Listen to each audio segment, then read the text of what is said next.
Assalamualaikum warahmatullahi wabarakatuh. Alhamdulillah anak-anakku sekalian, kita bisa bertatap muka kembali. Ya, semoga saja kita selalu tetap dalam lindungan Allah Subhanahu wa taala. Amin ya rabbal alamin. Sebelum kita masuk ke dalam materi pendidikan agama Islam dan budi pekerti, terlebih dahulu kita awali dengan bacaan umul kitab.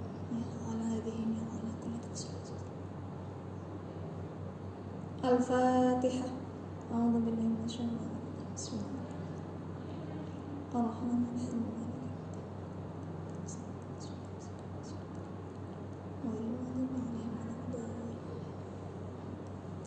Alhamdulillah.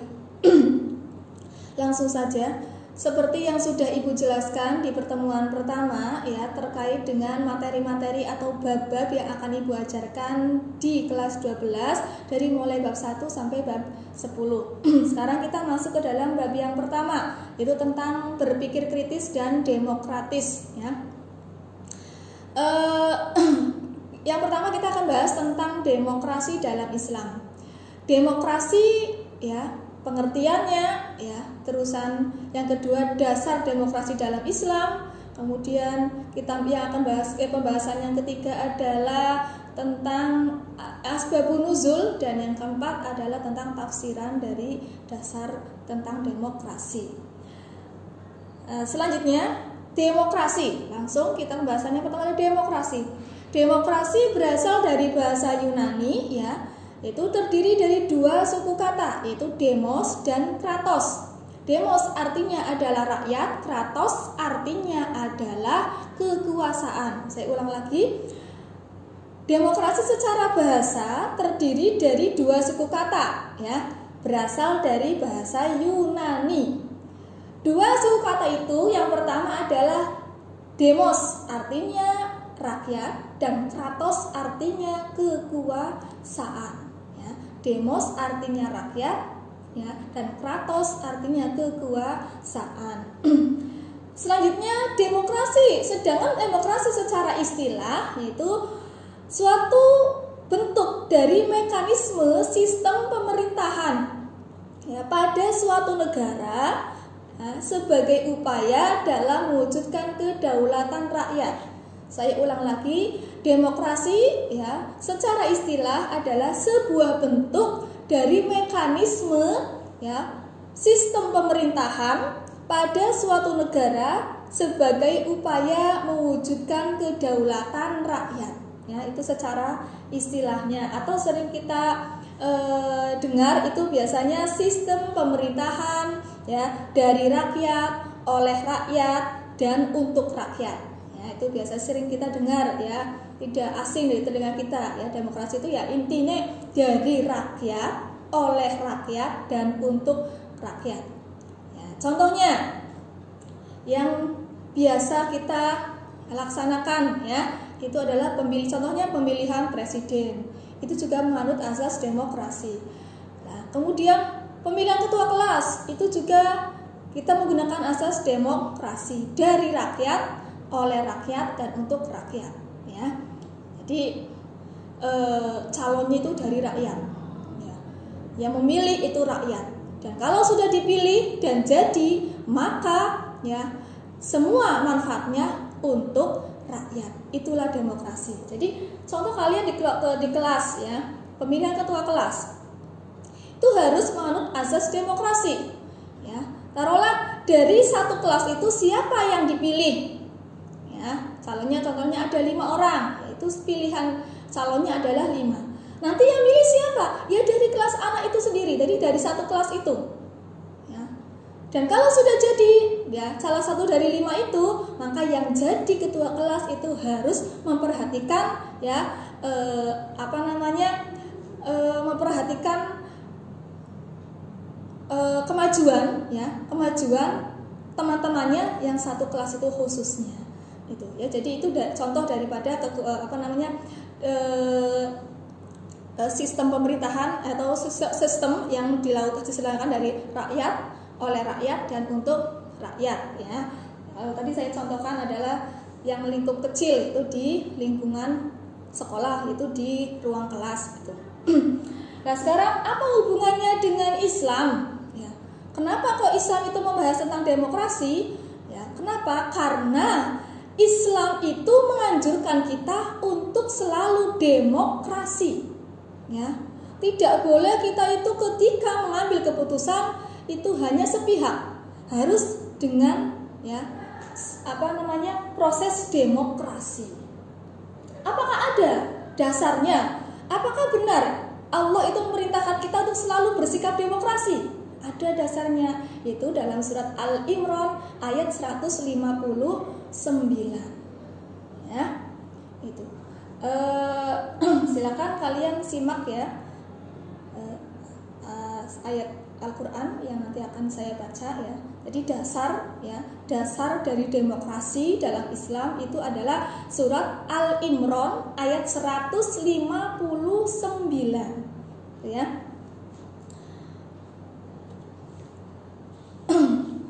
A'udzu billahi minasyaitonir rajim. Bismillahirrahmanirrahim.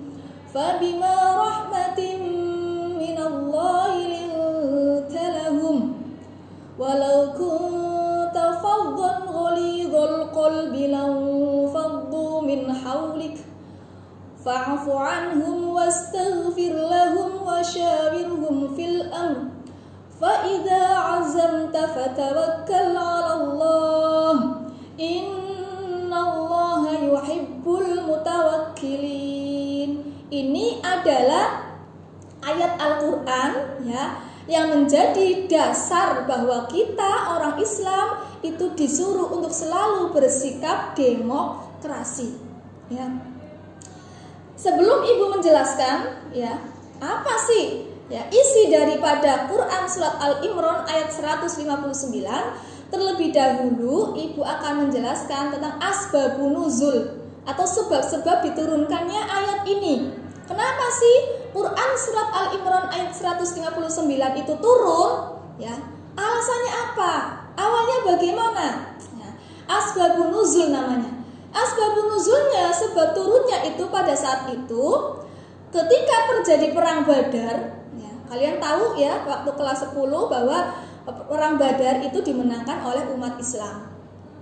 Lah, ketika umat Islam memenangkan perang Badar, banyak sekali tawanan perang, ya. Jadi pasukan-pasukan dari pihak musuh ini yang dibawa oleh pasukan Muslim. Nah, kemudian di situ Rasulullah meminta pendapat dari beberapa sahabat, ya. Pertama, Rasulullah bertanya kepada sahabat Abu Bakar, apa yang harus kita lakukan terhadap tahanan perang ini? Kata Rasulullah. Ya. Kata Abu Bakar, lebih baik itu dikembalikan saja Rasulullah kepada keluarganya, atau bisa diganti dengan tebusan. Istilahnya dimaafkan saja, kembalikan saja pada keluarganya. Ya. Kalau perlu ya minta tebusan. Itu kata Abu Bakar. Oh ya sudah. Setelah itu Rasulullah tidak langsung memberi keputusan. Rasulullah bertanya lagi kepada sahabat Umar. Ya Umar, apa yang harus saya lakukan terhadap tahanan perang ini? Kata Umar, karena memang beliau itu jiwanya tegas orangnya. Beliau langsung mengatakan, sudah Rasulullah, ya, lebih baik dibunuh saja. Ya. Jadi dari situ, dari pendapat dari Umar dan pendapat Abu Bakar, Rasulullah itu merenung, ya, diolah kembali. Ya. Makanya gini, disinilah bahwa Rasulullah itu seorang pemimpin, tapi beliau tidak, seenaknya sendiri dalam memutuskan sesuatu. Selalu demokrasi yang beliau kedepankan, ya. Tidak karena mentang-mentang pemimpin, ya, apapun yang dia inginkan, ya, sesuai dengan keinginannya, tanpa harus ada musyawarah terlebih dahulu. Rasulullah tidak.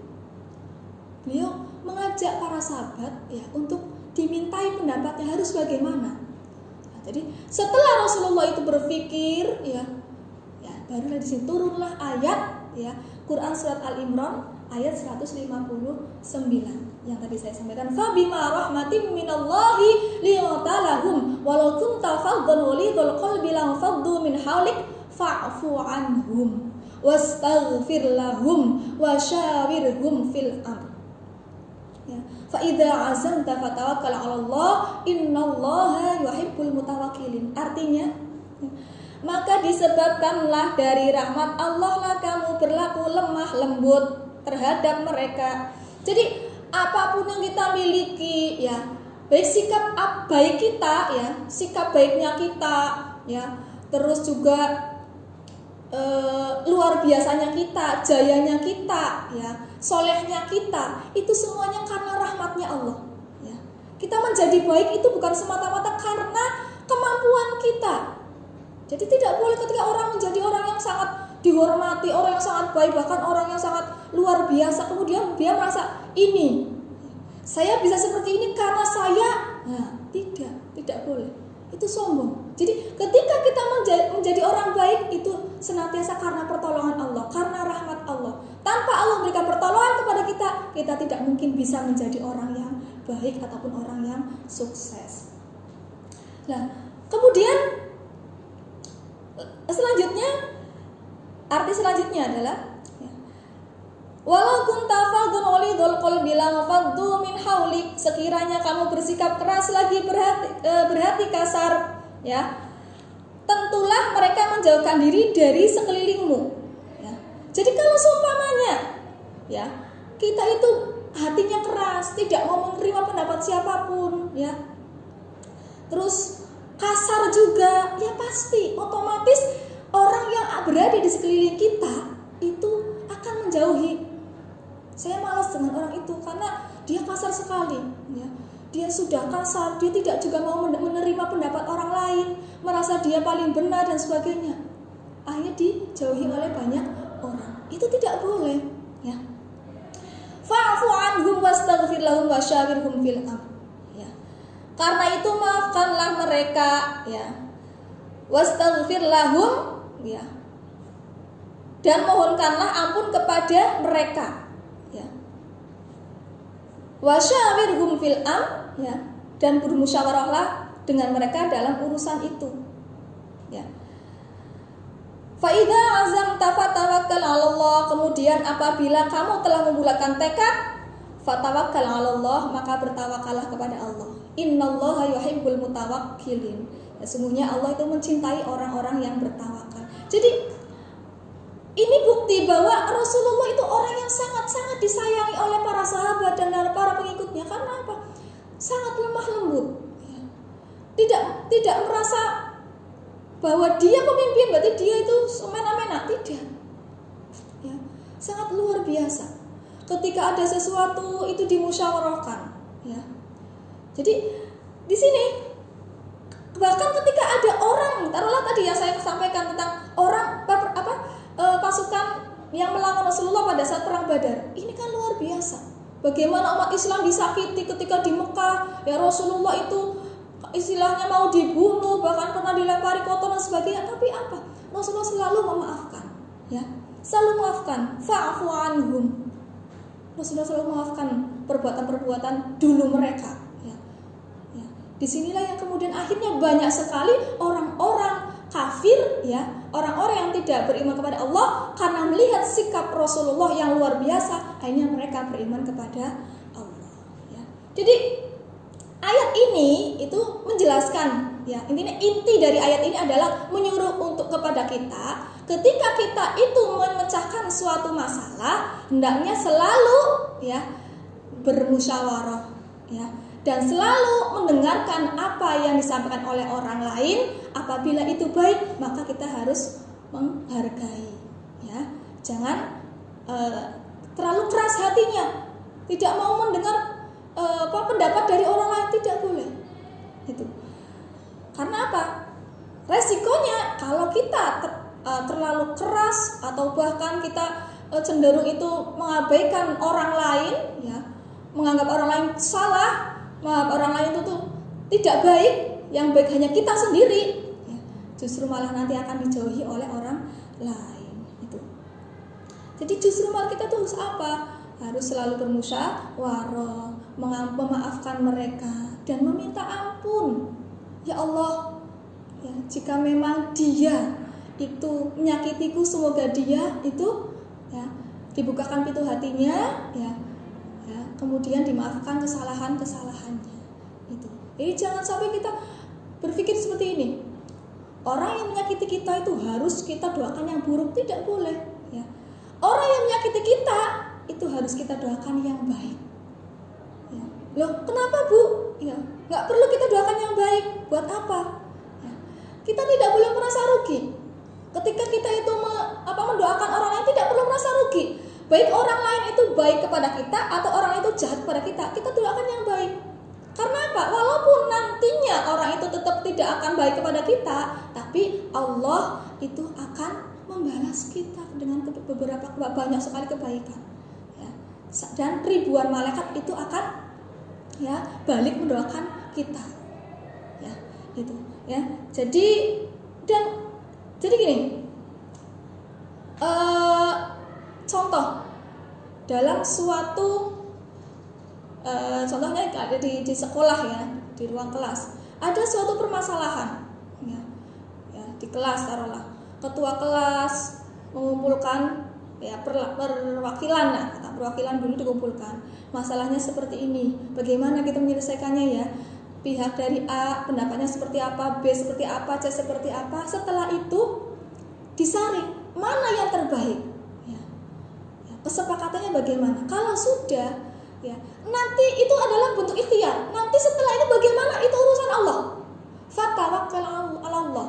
Yang penting kita ikhtiar dengan cara musyawarah, dengan cara memaafkan, dengan cara mendoakan kepada mereka. Setelah itu kita pasrahkan kepada Allah Subhanahu wa taala.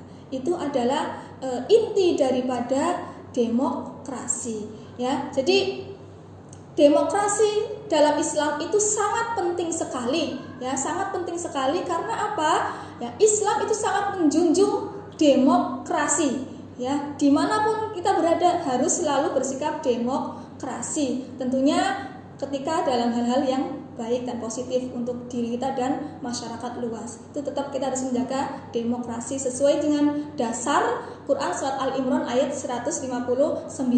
Jadi, ya, intinya, ya, kita itu harus selalu, ya, bermusyawarah ketika menyelesaikan suatu masalah, mendengarkan pendapat dari orang lain, ya, memaafkan orang yang sudah jahat kepada kita, ya. Dan setelah itu apa yang harus dilakukan? Fatawakkal 'ala Allah. Innallaha yuhibbul mutawakkil. Karena Allah itu sayang sekali kepada orang-orang yang tawakal, ya. Mungkin dari Ibu cukup sekian dulu pertemuan kali ini, ya. Jadi yang pembahasan pertama adalah tentang demokrasi, pengertian secara bahasa, yang kedua pengertian secara istilah, terus tadi contoh daripada demokrasi, terus kemudian dasar dari demokrasi itu Quran surat Al-Imran ayat 159 yang tadi sudah Ibu bacakan, ya, beserta artinya. Serta yang terakhir adalah tentang asbabun nuzulnya. Kenapa ayat ini turun? Tadi yang sudah saya jelaskan terkait dengan perang Badar. Jadi sebelum Ibu tutup, ya, ada satu kuis untuk kalian. Coba, ya, kalian contohkan, ya, contoh sikap demokrasi di lingkungan, ya, di lingkungan kalian, ya, selain dari yang sudah saya contohkan, ya. Jadi contoh sikap yang menunjukkan demokrasi, ya, di lingkungan kalian sendiri, ya.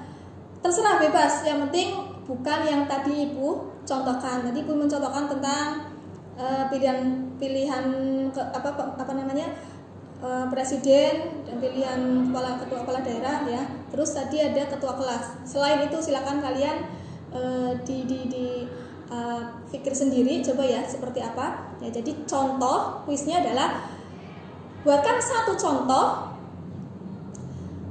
sikap yang menunjukkan demokrasi dalam lingkungan keseharian kalian ya. Tuh, terima kasih untuk kesempatan kali ini, semoga bermanfaat dan jangan lupa untuk apa yang tadi saya sampaikan harus tercatat ya di buku Pendidikan Agama Islam dan Bukti Pekerti. Nanti saya minta kalian harus nanti ada tanggalnya ya, tanggal sekian nanti apa ringkasannya itu apa yang tadi saya sampaikan. Nanti suatu saat ketika ada pertemuan, kapan waktunya nanti akan Ibu koreksi atau akan Ibu lihat, Ibu cek ya.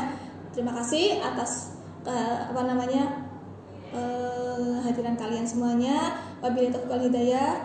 Wassalamualaikum warahmatullahi wabarakatuh.